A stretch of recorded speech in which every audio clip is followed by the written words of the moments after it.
Well, hello, faithful e-news reader. This is Lance Finley coming to you from Findlay, Ohio on a very frigid January morning, yet beautiful. Hope you're doing well and staying warm wherever you're at. And I come with some exciting news today. Our friends at Fresh Expressions are offering a small church week training online here in a few weeks. And our friends at Winebrenner Seminary are sponsoring one of the days of Small Church Week. So we thought we would have Dr. Brent Sleasman talk a little bit about why Winebrenners chose to do this and just the importance of small churches, both in the churches of God, but in North America. And you may not realize that 70% of churches in North America worship with less than 100 people on the average Sunday. And so that's a large portion of our churches and the churches of God, and we're so grateful for Fresh Expressions who have designed this week and what they describe as a week-long training experience designed to equip the leaders of the average North American church for the opportunities of 2024. It's going to take place on January 29th through February 2nd. It's a on-demand and live event, which that means you can get on the stream at, I think it's between noon and 1 p.m. Eastern time. And if those times don't work for you, you can watch it at your convenience at another time. But this great training is going to offer, we think, an awful lot for the average small church to think about how they carry out God's mission, even in the midst of the challenges of being a smaller congregation. So Brent, it's nice to have you with us today, and we look forward to talking a little bit about this.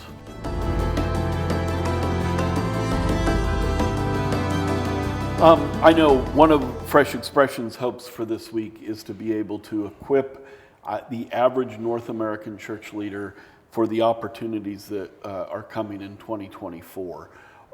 From where you sit, what do you think are some of the opportunities in 2024 and beyond for churches and Christian leaders? Well, I'll admit sometimes what I would think of as an opportunity, someone else might call an obstacle or a challenge. And so I think the opportunities in those challenges, we continue to live in a culture that folks aren't necessarily going to church because it's a cultural norm, and especially in communities where small churches find themselves. And so some folks who really have a nostalgia for a time in the past where people just went to church because it was something that they could do. I think what a small church does is really provides an entry point that it's not intimidating.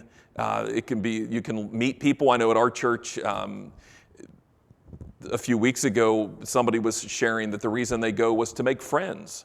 But there's an opportunity there. That's not a criticism.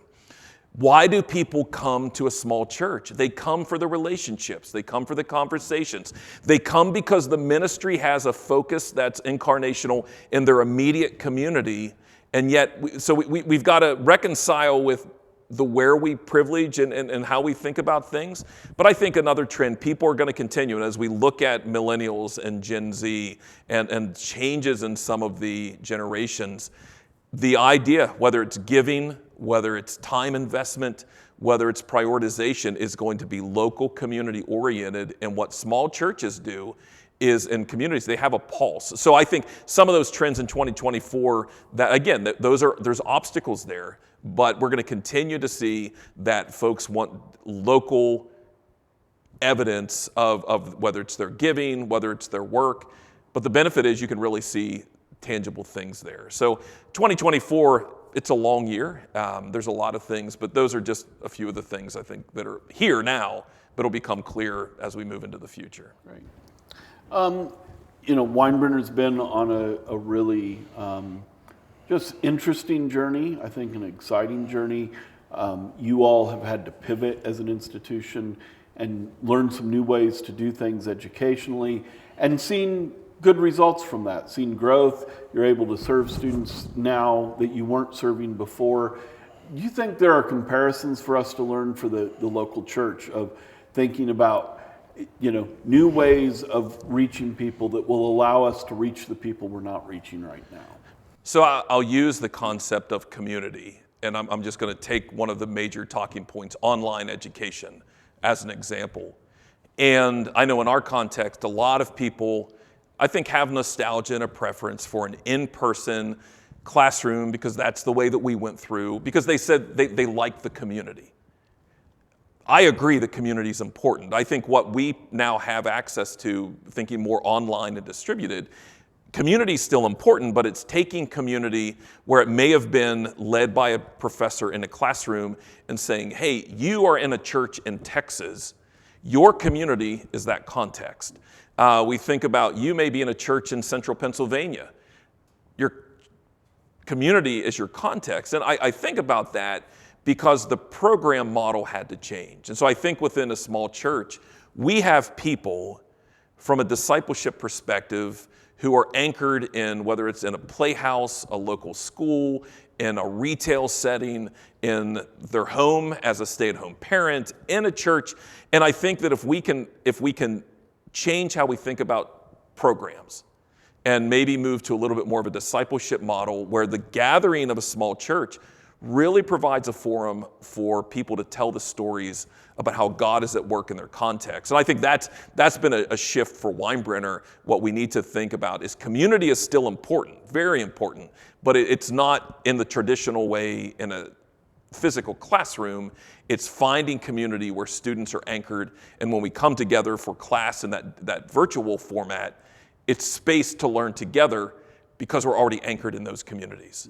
And so I think sometimes church settings, we think the gathering is the most important thing, and we almost ignore the settings that we're in. And so I think it's recapturing the settings that we're in is where we're supposed to be. That's the kingdom work.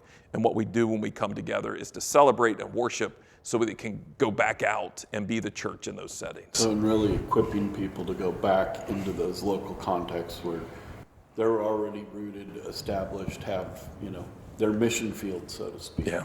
So great.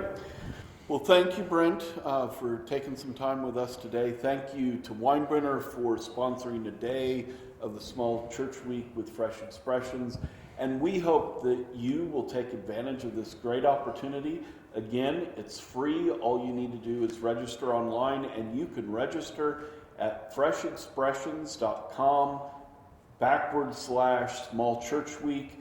There'll be links provided at the bottom of this video. And we hope, again, that your church and some of your leaders will take advantage of this great opportunity that's really designed for you and the challenges that you face in a small church where you don't necessarily have 100 volunteers, or you don't have the biggest resource in town to leverage for the kingdom, and yet God's still given you a great opportunity for this coming year and the years beyond. So have a great day, and God bless.